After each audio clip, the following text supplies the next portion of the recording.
Hello, and welcome to Book Dreams, the podcast for everyone who loves books and misses English class. I'm Julie Sternberg, author of a number of children's books, including Like Pickle Juice on a Cookie and Summer of Stolen Secrets, a brand new middle grade novel. And I'm Eve Yohalem. I'm also a children's book author. My books include The Truth According to Blue and Cast Off, The Strange Adventures of Petra de Winter and Brom Broen. I'm excited to say that we have a very fun episode for you this week. We're doing something we've never done before. We're playing a game. We decided to team up with the host of another book-related podcast. The podcast is called Books with Brookes, and the host is Brookes May. And together we decided to play a game that we're calling You Want Me to Read What? So in this game, each of us chose an off-the-beaten-path book, and we told one of the others to go read it. And then after a couple of weeks, we reconvened, and we talked about the books. But first, let's tell you a little more about Brookes. Yes. Brookes May started a book club in Chicago called Books with Brookes 3 years ago. It morphed into a book club podcast that does 2 episodes each month. So everyone reads one book a month, and then the members come on the podcast and talk about the book. So that's one of the episodes. In the second episode of the month, Brookes invites a guest on the show, and they often talk about a bonus book. They're coming up on their 4-year book club anniversary, which is incredibly impressive. Anyway, we loved having Brookes with us, not once, but twice. Here's our first meeting where we revealed our selections, which we'd all kept secret from each other. I went first. Here is what I am going to recommend to you, Eve. Okay. It is a book by the author of the Sweet Valley High series, whose name is Francine Pascal. I have never read the Sweet Valley High series. However, when I was a kid, somehow I got my hands on this author's very first book, which is called Hanging Out with Cece. And I have this, I can see the cover. I have this mass market paperback edition of Hanging Out with Cece. And I loved this book. It was like a special little treasure. I don't know fully why. And then I forgot about it. And then I was at home in my brother's room. And for some reason, this was when I was in college and he, was college age as well. It was sitting on his nightstand. Have you ever asked him about that? No, I have not. Okay. Because we don't shame people about, no. We don't believe in books for girls, books for boys. Books are for everyone. Yeah, no, for sure. I love that it was sitting on his nightstand. So I picked it up and I was like, Hanging Out with Cece. I haven't thought about this in so long. And I was so excited and I reread it and I loved it again. And then I kind of forgot about it again for decades. And then I saw that it had been re-released by the publisher. So I don't know another soul who has read Hanging Out with Cece. And I somehow have never really recommended Hanging Out with Cece. So I can't imagine why. Hush now. And so speaking of not shaming, and so I want to know, is it any good? Is it just me? So all right, I have 2 questions. Okay. The first is, and I'm really, really hoping for a particular answer to this question, is the book called Hanging Out with Cece or Hangin' Out with Cece? Okay, I'm going to disappoint you. It has a G. Oh.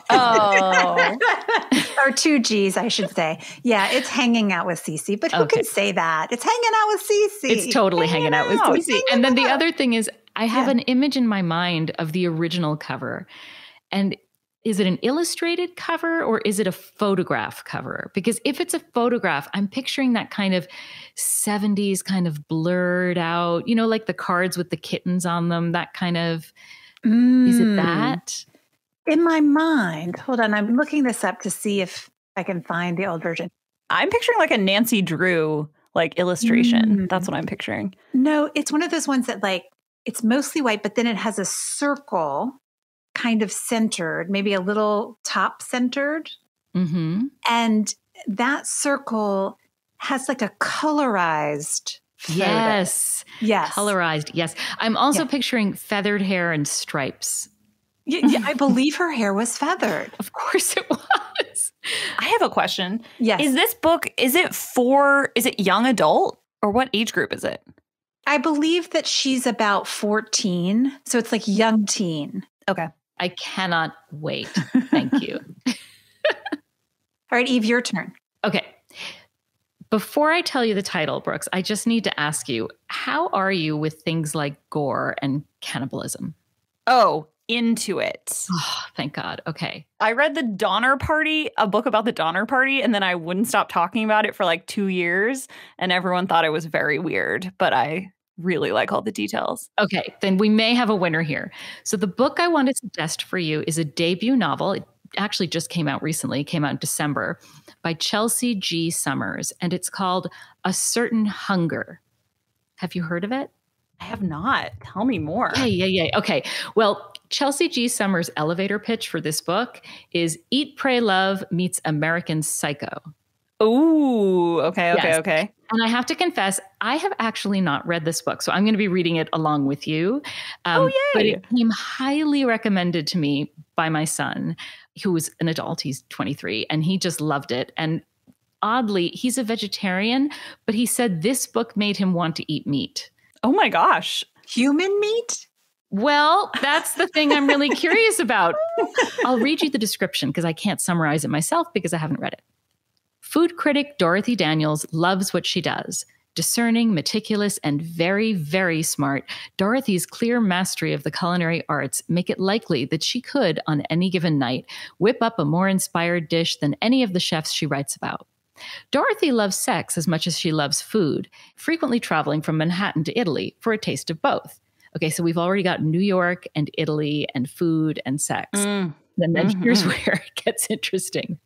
Recounting her life from a seemingly idyllic farm-to-table childhood, the heights of her career, to the moment she plunges an ice pick into a man's neck on Fire Island, Dorothy Daniels shows us what happens when a woman finally embraces her superiority.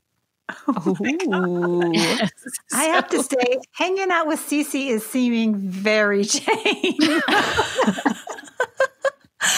Okay, I also have to tell you that when I was a sophomore in high school, we did a banned book project, and we had to choose a book from like the banned book list. And I chose American Psycho. I'm very excited. Thank you so much. A Certain Hunger by Chelsea G. Summers. All right, so my choice, well, I don't want to qualify it, but I am afraid you're going to think it's a mainstream choice, but I don't think it is, and I'll tell you why.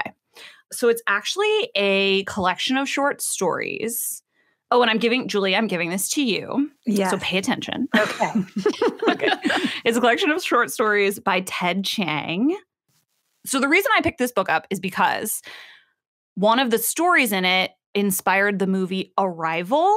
If you saw that movie that had Amy Adams. I did. I love that movie. Yes. Okay. It's an amazing movie. It's sort of about like time and aliens and yeah. Yes. So I picked this book up not realizing it was a series of short stories. I thought it was just going to be the movie, basically, Arrival, which I loved. And then I started reading it and I'm like, well, hold on. I'm like, where do the aliens come in? I'm selfishly assigning this because I have really wanted to talk to someone about this book because some of these stories are so remarkable and they have stuck with me. And the one that Arrival is based on is not even my favorite in here, although it is also wonderful. Like you could make a feature-length film about each of these stories. Okay. I'm very, very excited. You should know that we have fantasized about having Ted Chiang on as a guest. Yay! But you haven't read this, right? I have not read it. You have given me a gift here. I'm very excited. I'm so glad. Yes, and I can't wait to talk about it. And I want you to take note specifically of which one, because their stories are very different from each other. I felt like they were almost written by different people. So I'm really interested to see which ones stick with you and stand out to you. Okay, that sounds great. After that, we broke for a few weeks, we read the books, and we didn't talk to each other about them. No, not until we came back together for a recorded conversation, which we're about to play for you. Warning, there are spoilers, lots of spoilers, so beware. Yes. We started with my reaction to the Ted Chiang short story collection that Brookes chose for me. Did you like the book? I loved the book. Yay! Predictably, I like some of the stories better than others. And there's one story in particular that I hated. Yeah, okay. But they're all really thought-provoking and well-written. And it's the kind of book where you can feel your mind stretching as you read. I love that description. I agree. But not in a textbook kind of way, right? Because the stories are all engaging. They are, yeah. Well, you just brought up a really good point that I hadn't thought about, which is that I really, really like science fiction writing, but there is this trend. Perhaps it's always been the case with science fiction, but I really noticed it lately where it's like anyone who writes a science fiction book, they write an 800-page book. Yeah. Committing to reading it is like kind of a lot. Yeah. And one of the things that he does so well, which I hadn't even thought about until you just said that is, I mean, he builds the world so quickly, instantly. Mm-hmm. It feels very real. You feel somewhere completely different, but there are no questions lingering. And some of these stories are really short. Yeah. So wait, tell me which story you did not like. I hated with a burning passion, Hell is the Absence of God. No, really? Is that your favorite? That was one of my top 2, yes. Wow. It just felt so cruel to me. It wasn't that I thought it was a bad story. It felt so mean to me as the reader. Can I interrupt for 1 second? Yes. Since I haven't read the stories, can you just give a topic sentence about what it's about? Yes. Good idea. Good idea. So Hell is the Absence of God it's like a normal world just like ours, except angels are real and they visit Earth and you can see into hell. Occasionally, like the Earth opens up and you can see into hell and it looks basically just like Earth. I guess this is complicated. I don't know. Help me here, Julie. How do you topical sentences? Because it's all about what is faith. And different characters have different forms of faith. The question is sort of, are they rewarded? Are they not rewarded for their forms of faith? Mm-hmm. Yeah. Some people get like rewarded by the angels' visits and they're healed or they're blessed, but other people are killed and maimed and like horribly injured when the angels come to Earth. And so it's like a matter of perspective, sort of how you think about these angel visits and how that impacts the way you feel about God. Right. And one character doubts God, doubts God, doubts God. And then as he's on the cusp between going to heaven or hell, he embraces God. God was supposed to forgive everything if right before the bitter end, you embrace God. And he does, genuinely. But he goes to hell anyway. Yeah. The thing that felt particularly mean to me was not just that he went to hell, but that he forgave God while he was in hell. He was very forgiving of God, which for some reason really pissed me off. I can see that. Yeah. Yes. It was definitely like, one blow after another. I agree. And it is a very cruel system and a cruel world. And I think that's what he's trying to like comment on, right? Just the cruelness of human existence. Right. So what was another of the stories that you reread? Oh, I think it's the first one, isn't it? Tower of Babylon. I loved that one. Do you want to explain? So the Tower of Babylon is based on the Old Testament description of the Tower of Babel, which was described as being so tall that it takes a year to climb. And I think in the original story, if a man fell, no one cared. But if a brick fell, everyone wept because it would take another year to replace that brick. And so in Babylon, folks are building a tower high enough, they hope, to reach heaven. And it takes a very, very long time to climb. And so we have 2 miners from a different area who are climbing to reach heaven, and they get very, very, very close to the top, and then disaster strikes. But I think it's beautifully written because it's through the eyes of these miners who have never seen the tower before. You're sort of experiencing it alongside them as the reader, which I thought was like a fantastic way to do it. So they go on this journey. You know, it's a quest tale, I guess, to climb this tower, and they have to get to the top to mine into heaven, basically. Yeah. And then the ending is super interesting because when the protagonist escapes from this kind of flood of a reservoir at the very, very, very top where he's been sort of as close as they know to heaven, when he manages to sort of swim out, he ends up on ground in a nearby town. And so he sort of figures out that heaven and earth are like a cylinder where if it's flattened, then you could have figures on different sides of the cylinder that then end up side by side when the cylinder is put into a coil. Again, it's just this very interesting kind of scientific way of thinking about how Earth might be shaped or what God might be doing. Yeah. He's saying like the point is God's genius in the shape of the Earth. The point shouldn't be trying to actually reach God. The point should be recognizing God's genius in this way. Yeah. Ooh, yeah. What a good way to put it. Yeah. Like recognizing the presence of God on earth. Right. It's interesting. We're talking about two stories that actually connect to God, but I think those are the only two. Yeah. It's definitely not a religious book with a religious overtones, in my opinion. No. But he's obviously fascinated by the interplay between science and religion. He is. Yeah. Okay. So should we move to the next book, do you think, or do you want to talk about one more?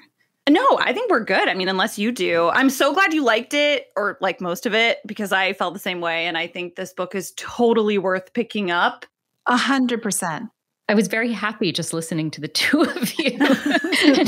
Now we get to talk about more. I'm also struck by the contrast among the three books that we chose, which was not on purpose because we didn't consult each other, right? But we have this collection of beautiful literary short stories. And then we have Hanging Out with Cece, which is a 70s YA story. And now we have A Certain Hunger by Chelsea Summers, which is about a food critic who murders her lovers and eats them.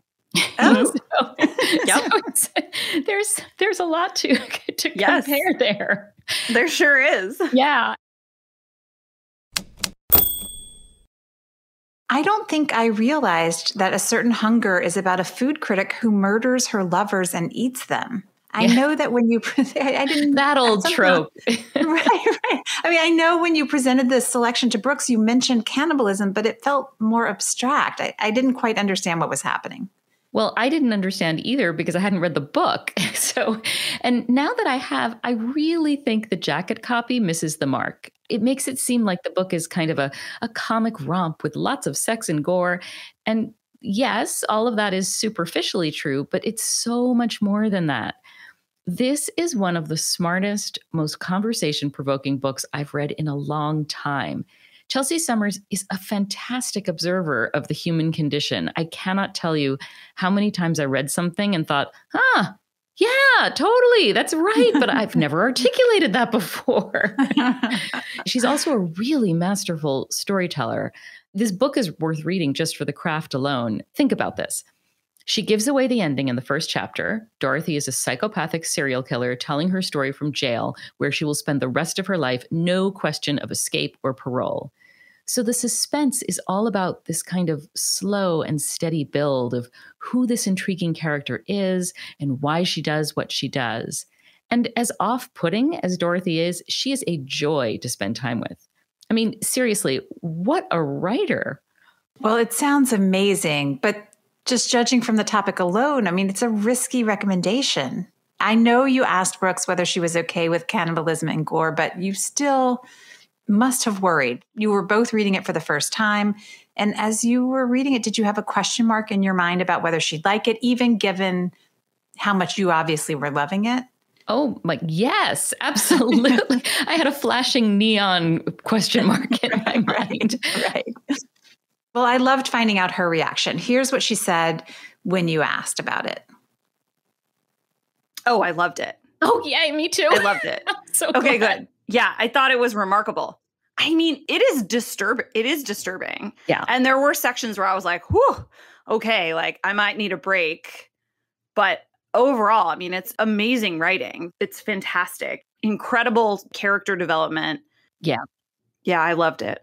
I loved it. And I feel like it gave me so much to think about. Mm-hmm. There's so much baked into it. You know, she's in her 50s. And so part of this is about aging as a woman. She's been a food critic for decades. And the job she's always done is kind of becoming obsolete. I mean, I think it's very much a book about mattering or ceasing to matter. Oh, yes. So I'm curious, do you think it's feminist? Yeah, I think so. I mean, I think she is a self-proclaimed and I think diagnosed psychopath. Yeah. And she's kind of she's, I think, kind of proud of that. And she says, "You who call women the fairer sex, you may repress and deny all you want, but some of us were born with a howling void where our souls should sway." And I love that. And so I think she makes this point that, like, we always think men are, like, you know, more dangerous or like more capable of murder, but and then she even goes through and lists some of them, like female serial killers or murderesses or whatever. And she's kind of saying, like, no, we exist too. Like, women can also do these really messed up things. Like, don't forget. And I feel like that's weirdly feminist. It is. And to your point, I had never heard of any of those women, but then I started looking them up and they're all real. Here we are bemoaning, why can't women get the same recognition as men when they kill lots and lots of people? Yeah, it's sort of twisted, which I think, is a really cool metaphor for this entire book. She is a really strong female character. Oh, yeah. Who's very flawed, who has a lot of depth, but she's also basically without a moral compass and the perpetrator of some of the, like, most horrible atrocities, but you like her. Yeah. And one of the things I'm wondering about, I want to know your opinion about, is it felt to me like she, Chelsea Summers, the author, was very deliberately referencing other stories in this genre. So there's a lot of Hannibal Lecter. She says in her acknowledgments, she thanks Bret Easton Ellis and says she basically vomited him up writing this book. There's also, I think, an Humbert from, Lolita is in here, even though she's not a pedophile. But the arch tone, the precision of language, all of these things remind me of some of these other stories. And yet it felt very original to me for all of that. How do you feel about that? I agree. I think so too. I mean, I found this book to be not an easy read. The language is really complicated. The sentences are very long. You get a lot of, like, independent clauses and commas and run-ons. And I try to always take note of, like, words I don't know in books. Mm-hmm. And this book had a bunch of them. Tautological is one that I just came across. Yeah. So there are just tons of amazing words and language use that you don't see very often in books. But I do think that made it, like, a slow read. It did make it a slow read, but I didn't think it was a tedious read. And her descriptions are just amazing. And I think what helps with the language is she breaks up that elevated language with much more direct language. So I highlighted this one sentence. Junk food was rebellion. Rebellion was femininity. Femininity was junk. Adolescence immersed me in an Ouroboros of desires, and it was ecstasy. What choice did I have but to lose my virginity to a fry cook? I mean, like, who writes sentences like that? Right. It's amazing. It was like jumping into a language pool and swimming around. Yeah. Yeah. It's very immersive. I think it's a really brilliant book. And if you can stomach all the gore, I'd recommend it to anybody who can stomach the gore. Yeah. I mean, I think this book is incredibly well written and beautiful. I've continued to think about it every day since I've read it and been really excited to talk about it. Yeah, it is exciting. So we're about to do the biggest pivot. I was going to say, in the history of pivots. What book does not use the word tautological? Is it Hanging Out with Cece? It would be Hanging Out with Cece. And my big question, Eve, and I'm so grateful to you for reading this book, because having now reread it as an adult, I see that there are flaws. However, my question to you is, knowing me the way you do, mm-hmm. and having now read the book, can you please tell me why I loved it so as a tween and that it stayed with me as it has? Okay, Wait, should we say something about it? I think yes. We should say something about it. Do you want to describe the plot, or should I? Oh, sure. I'll describe the plot. So, Hanging Out with Cece is about a 13-year-old girl named Victoria who has gotten into some real trouble at school and has just been suspended. And her mother is furious with her. And she has a very contentious relationship with her mother in the way that 13-year-olds do. She thinks her mother can't understand her at all, but her mother does allow her during the punishment for this suspension to go to visit her cousin for a weekend. So she's on the train coming back. She bumps her head and everything goes dark. And when she wakes up, instead of arriving in Penn Station in the 1970s, which is when the book was published and is set, she arrives in New York in the 1940s in Penn Station. Whoa, there's time travel in this book? There's time travel. I did not expect that. I kind of hated the book until the time travel. Yeah. And then her mother's not there to pick her up. It's 1940. Because it's 1944. Except that there's a girl who befriends her and kind of takes her in because she's crying and, upset and whatever. And that girl, whose name is Cece, turns out to be the 13-year-old mother. So the mother is Felicia. And this is the mother when she's Yes. So Victoria meets her mother. Yeah. And they're the same age. Okay. So I can think of a bunch of reasons why you would have liked this book as a teenager or as a kid reading it, and why it would have stuck with you. Some of those reasons are specific to you, and some of the reasons are just what I think is good about the book. But let's just start with Victoria is a worrier. So she worries about every tiny thing, and you as a kid were a worrier. You might still be just a little bit of a worrier. So I think there's that piece of her that maybe felt relatable to you as a kid, but she is also a risk taker, and she does terrible things all the time and says all the things that, we all think, but she says them to people. Sorry. One thing I would say is she's sort of a risk taker in a weird way. It's more that she's with a crowd that takes risks and goes along and enjoys it. It's almost cowardly, I would say, weirdly. I agree with you. It's definitely a little bit of a peer pressure thing. She's trying to fit in, but she doesn't feel scared when she's in those situations. Right. So she's like making out with boys at parties and smoking a joint and all this kind of stuff. Spoilers. And she's not scared when she does it. No. Plus, oh my God, the horrendous things that she says to her little sister and makes her little sister do. I almost stopped reading this time. Yeah. There are parts of this book that have not aged well. For example, she coerces her little sister into stripping off all of her clothes naked in front of Victoria's friends. With no regrets. And they all laugh at her. This was not okay then. It is not okay now. So that kind of stuff hasn't aged well. But she and her sister kind of hate each other. And she says horrible things to her sister and, pushes her. And she's just could not be worse to her sister. And, you grew up with 3 siblings. And I'm not saying that you hated them, but I'm sure that there were times where you were furious with them.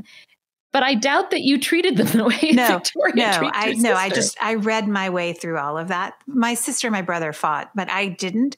But I will tell you, I don't remember that part, which stood out to me tremendously now. I don't remember that from when I was a kid at all. Yeah. But I guess what I'm trying to say is she was doing a lot of the things that you would never do. True. So maybe that was appealing. And then the other thing is, like I said, I sort of hated Victoria until the time travel. Not only is she horrendous to her sister, she's a spoiled brat. But then once the time travel kicks in, oh my God, 1940s New York, the details were so much fun. The subway cars with straw seats, the movie theaters that had projections of the sky on them, the foods that they were describing. She goes for a chow mein sandwich, which she thinks is going to be disgusting at Woolworths. Wow. Yeah. And the author, Francine Pascal, has a million of these little details. And also just the mood in 1944, the trust. Yeah. An adult offers you a piece of candy on the subway and you think nothing of taking it. And Victoria says, I keep waiting for the razor blade to, to show up in that candy. Or it was just sort of a kinder time for kids. Although not with the teachers. God, the teachers were mean. The teachers were terrible. And in the 70s. And I thought too that Victoria's emotional life, her thoughts and reactions became much more mature in a way, but it didn't feel at odds with her prior self. I didn't feel like, all of a sudden she was a new person, but she did become immensely more likable. She did, but she still was kind of awful to her sister. And I have to say, I admire Francine Pascal's willingness to make her so unflinchingly unlikable. Yeah. Yeah. Because that's that's a hard thing to do as a writer. That's a choice. Yeah. Totally. And I don't know about you, but I liked her by the end. Did you like her by the end? Yeah. I did like her by the end. And she learns to do the right thing, to do the honorable thing by the end. So there's definite redemption. There is, but it doesn't feel too preachy at all because she's not 100% reformed. Definitely. So I think there are plenty of reasons why it resonated with you as a kid. I'm not sure it needs to come back. No. In addition to the consent issues, the fat shaming, the slut shaming, there's just a lot Classic. Oh, terrible, terrible. But I will say that as a writer interested in kind of thinking about the mechanics of plot, having different story strands that reverberate and having a character who grows, especially for kids, a kid's book writer, having a character who grows but not going too far and having the kinds of issues that feel that they would be of interest to kids. Obviously, it totally needs to be modernized. But I think if you were to do an analysis of the plot, you would not be deserved if you tried to follow those kinds of strands for a book. Yeah, that's a really interesting point. Well, and Francine Pascal went on to just make gazillions, I assume. She knows what she's doing in terms of writing a book that's going to have mass appeal. Definitely. Well, I'm glad you had me read it. A, because it meant a lot to you as a kid. B, because it makes for such a great partner with a certain hunger and the Ted Chiang short stories. Right. I was thinking reading the Ted Chiang short stories with hanging out with Cece is like listening to the Ring cycle of Wagner and, Call Me Maybe. Yeah. It's hilarious. Yeah.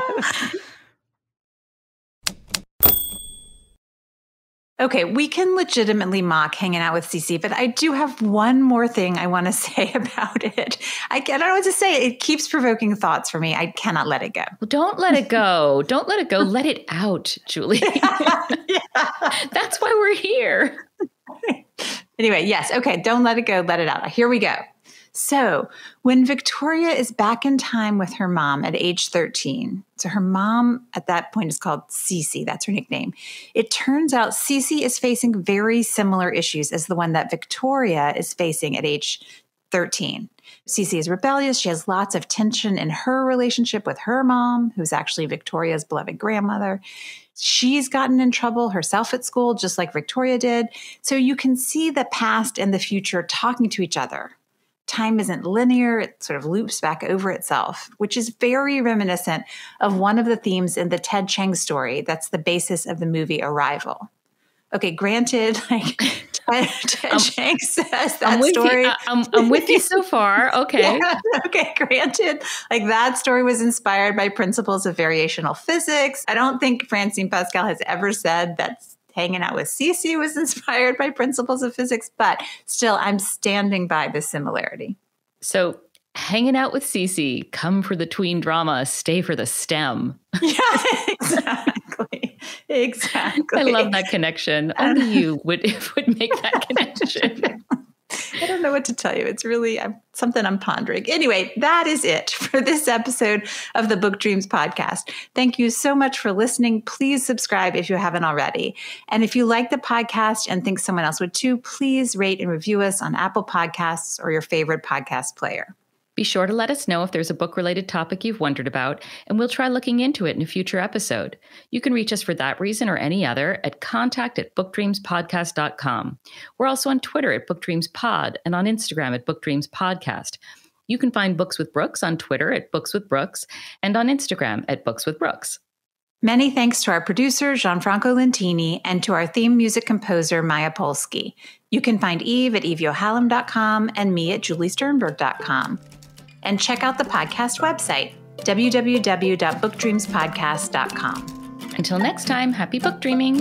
Happy book dreaming. Come listen to Book Dreams with Julie and Eve.